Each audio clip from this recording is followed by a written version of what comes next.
Hi viewers, welcome to SS tutorials. ఈరోజు మనం సాంఘిక శాస్త్రం 10వ తరగతి పాఠ్యపుస్తకంలోని మరికొన్ని ముఖ్యమైన అంశాలను చర్చిద్దాం. మన దేశంలో గృహ అవసరాలకు 5% నీటిని ఉపయోగిస్తున్నారు.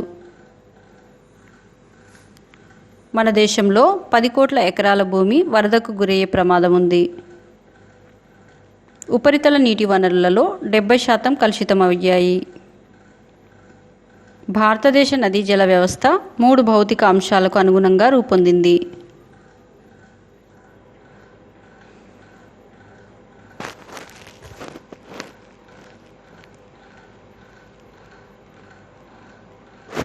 అవి 1 హిమాలయాలు, 2 ద్వీపకల్ప పీఠభూమి, 3 సింధు గంగా మైదానం.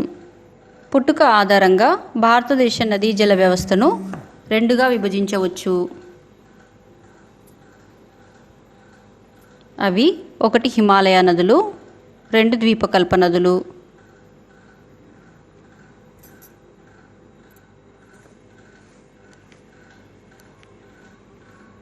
గంగా, సింధు, బ్రహ్మపుత్ర నదులు హిమాలయ నదుల కిందకు వస్తాయి.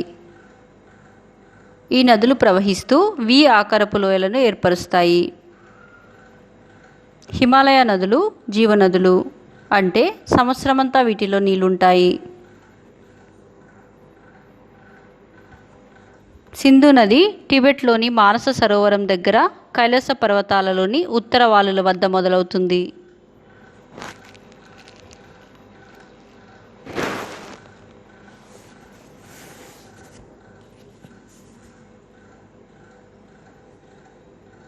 సింధు నది టిబెట్ గుండా వాయువ్య దిశగా ప్రయాణించి జమ్మూ కాశ్మీర్లోకి ప్రవేశిస్తుంది. సింధు నదికి ఉపనదులు జీలం, చినాబ్, రావి, బియాస్, సట్లెజ్. సింధు నది ఉపనదులు జమ్మూ కాశ్మీర్, పంజాబ్, హిమాచల్ ప్రదేశ్ రాష్ట్రాలలో ప్రవహిస్తున్నాయి. గంగా నది భగీరథి, అలకనంద 2 నదుల కలయిక.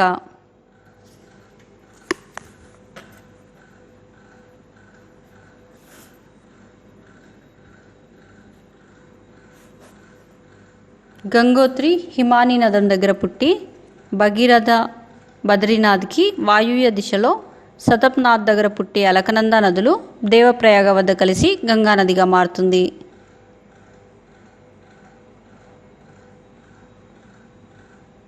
గంగా నది హరిద్వార్ వద్ద పర్వతాలను వదిలి మైదానాలలోకి ప్రవేశిస్తుంది. బ్రహ్మపుత్ర నదిని టిబెట్లో సాంగ్పో అంటారు.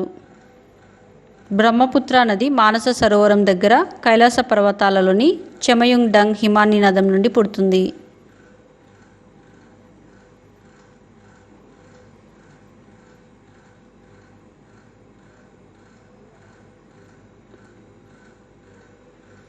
బ్రహ్మపుత్ర నది దక్షిణ టిబెట్ గుండా తూర్పునకు ప్రవహిస్తుంది.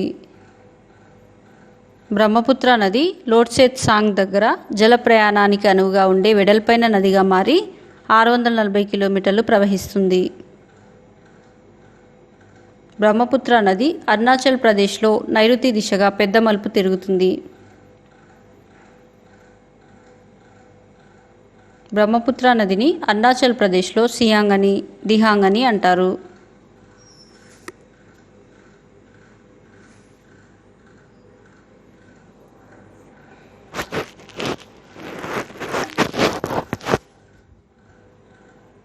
బ్రహ్మపుత్ర నది అస్సోం లోయలోకి వచ్చినప్పుడు దిబంగ్, లోహిత్ అనే 2 ఉపనదులు బ్రహ్మపుత్ర నదిలో కలుస్తాయి.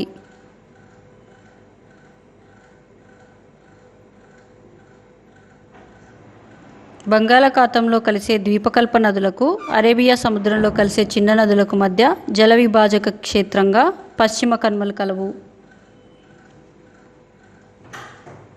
నర్మదా, తపతి నదులు కాకుండా ద్వీపకల్ప నదులన్నీ పడమర నుంచి తూర్పు వైపుకు ప్రవహిస్తాయి.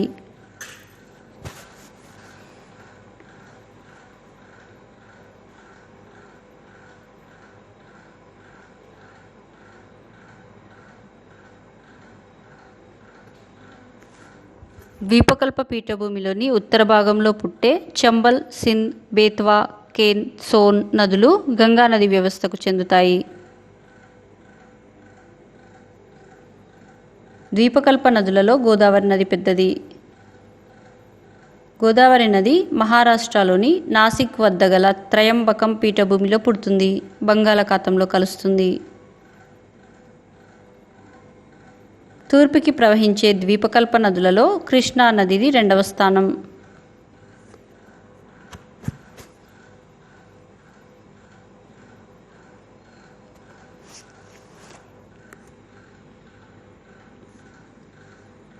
కృష్ణానది మహాబలేశ్వరం వద్ద పుడుతుంది.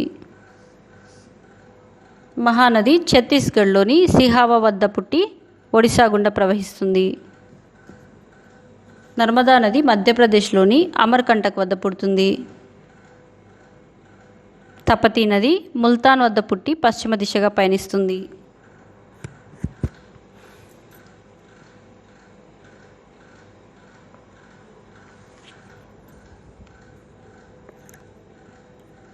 కృష్ణానదికి ఉపనది అయిన తుంగభద్ర నదీ జలాలను దక్షిణాది రాష్ట్రాలైన కర్ణాటక, తెలంగాణ మరియు ఆంధ్రప్రదేశ్లు పంచుకుంటాయి. కృష్ణానది పశ్చిమ కనుమలలో పుడుతుంది.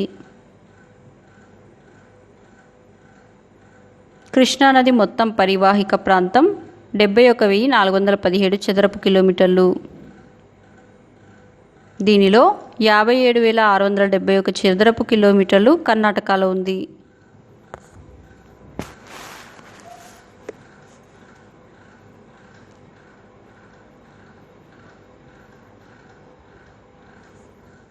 తుంగభద్ర నది పరివాహిక ప్రాంతాన్ని 2గా విభజిస్తారు.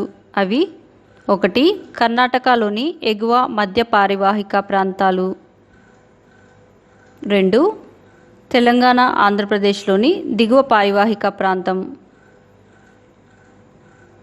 తుంగభద్ర ఆనకట్ట నీటి నిల్వ సామర్థ్యం 50 సంవత్సరాల క్రితం 376.6 కోట్ల ఘనపు మీటర్లు కాగా, గనుల తవ్వకం, దుమ్ము, నేలకోత, వ్యర్థ పదార్థాల వంటి వాటి వల్ల రిజర్వాయర్ నీటి నిల్వ సామర్థ్యం 84.9 కోట్ల ఘనపు మీటర్ల మేర తగ్గిపోయింది.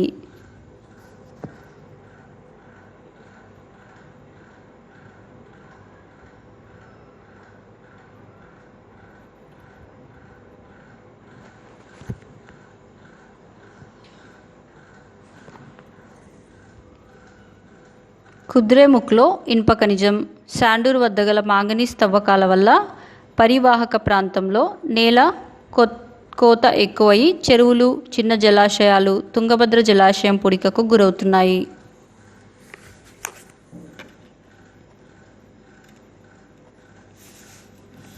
నదీ పారివాహిక ప్రాంతంలో పనిచేస్తున్న 27 భారీ 2,543 చిన్న పారిశ్రామిక సంస్థలు ఉన్నాయి. 1984లో తుంగభద్ర నదిలోకి వదిలిన బెల్లపు మడ్డి వల్ల పెద్ద ఎత్తున చేపలు చనిపోయాయి.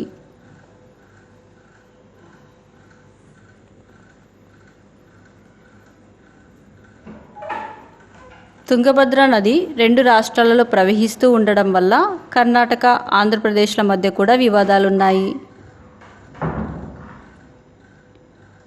గ్రామ పరివాహక సమగ్రాభివృద్ధికి ఆదర్శ గ్రామ పథకం కింద హివారే బజార్ని మహారాష్ట్ర ప్రభుత్వం ఎంపిక చేసింది. మహారాష్ట్రలోని అహ్మద్ నగర్ జిల్లాలో హివారే బజార్ ఉంది. సహ్యాద్రి పర్వత శ్రేణికి తూర్పు వైపున గల వర్షాఛాయ ప్రాంతంలో ఈ జిల్లా ఉంది.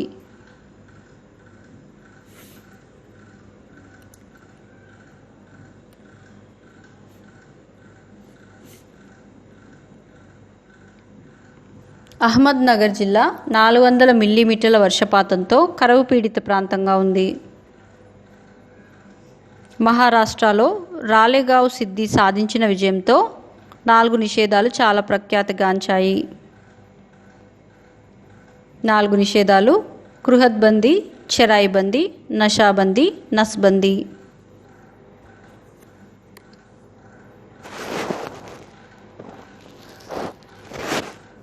గృహద్బందీ అనగా చెట్లను నరకడం నిషేధం.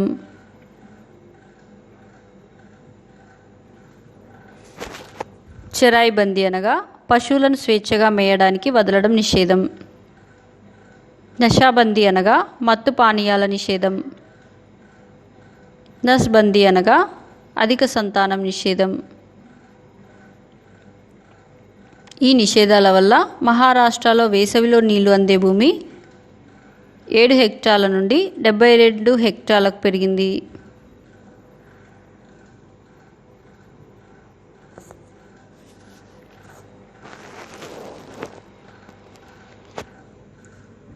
ఖరీఫ్లో సజ్జ పంట, రబీలో జొన్న పంట, జియాద్లో కూరగాయల పంటలను బాగా పండించారు. రోజుకి పాల ఉత్పత్తి 140 లీటర్ల నుంచి 3000 లీటర్లకు పెరిగి 20 రెట్లకు పైగా ప్రగతిని సాధించింది. కేరళలోని పెరుమట్టి అన్న గ్రామంలో పంచాయతీకి కోకోకోలా కంపెనీకి మధ్య వివాదం జరిగింది.